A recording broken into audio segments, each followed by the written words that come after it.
Hola a todos, bienvenidos a nuestro Deep Dive de hoy. Hola. Nos vamos a sumergir en un tema que está generando mucha controversia en Colombia. Sí.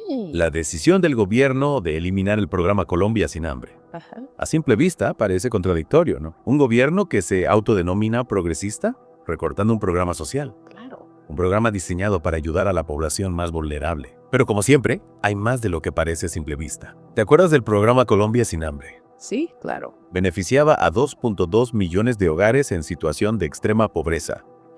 Y lo interesante es que fue fortalecido por gobiernos anteriores, de derecha. Exactamente. Entonces, ¿por qué este gobierno decide eliminarlo? Bueno, la razón que han dado es la falta de fondos. Falta de fondos. Sí, dicen que no hay recursos suficientes para mantenerlo. Pero, si los gobiernos anteriores, con menos recursos, pudieron no solo mantenerlo, sino ampliarlo, ¿cómo se explica eso? Es una buena pregunta.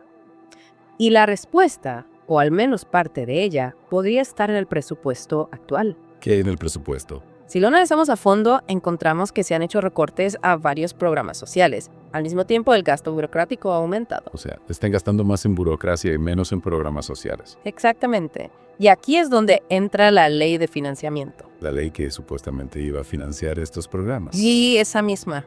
Parece que no está funcionando como se esperaba. Y esto inevitablemente nos lleva a pensar en otros problemas de fondo. ¿Cómo cuáles? Planificación, ejecución y tal vez falta de voluntad política.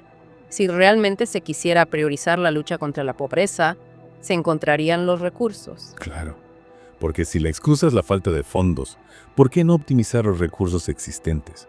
¿Por qué no reestructurar el programa en lugar de eliminarlo por completo? Esas son preguntas que muchos están haciendo. Algunos dirán que el programa necesitaba una reestructuración, Sí, es un argumento válido. que la coyuntura económica exige recortes. También es cierto. Pero, ¿justifica eso abandonar a su suerte a las familias que dependen de Colombia sin hambre? Esa es la gran pregunta.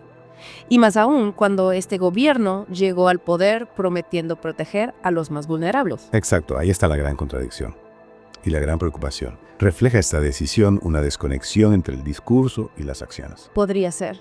Eliminar un programa que, a pesar de sus fallas, estaba funcionando sin tener alternativas claras. Genera muchas dudas sobre el compromiso real de este gobierno con la lucha contra la pobreza. Y lo que es peor, podría reforzar la idea de que la culpa de la pobreza es de quienes la sufren, no de las fallas del sistema.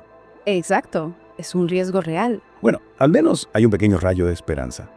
En febrero habrá un control político en el Congreso. Sí, es cierto. Prosperidad social, la entidad a cargo de Colombia sin hambre, tendrá que rendir cuentas. Ahí se podrán analizar a fondo las razones de la eliminación del programa, evaluar las alternativas si es que las hay, exigir transparencia.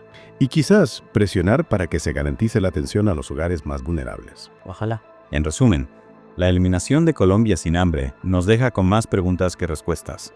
Es una decisión que genera muchas dudas sobre la coherencia del gobierno. Y nos obliga a reflexionar sobre el equilibrio entre realidades económicas y responsabilidad social. Sobre todo cuando se trata de proteger a los más vulnerables. Totalmente. ¿Y tú qué piensas?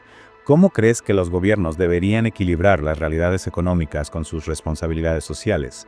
¿Cómo podemos, como ciudadanos, asegurarnos de que cumplan sus promesas y protejan a quienes más lo necesitan? Son preguntas complejas, sin respuestas fáciles, pero son preguntas que debemos hacernos. Y sobre todo, debemos buscar respuestas juntos, informándonos, participando, exigiendo, construyendo una Colombia más justa. Gracias por acompañarnos en este Deep Dive. Los invitamos a seguir explorando este tema. Y a no quedarnos callados. Hasta la próxima. Adiós.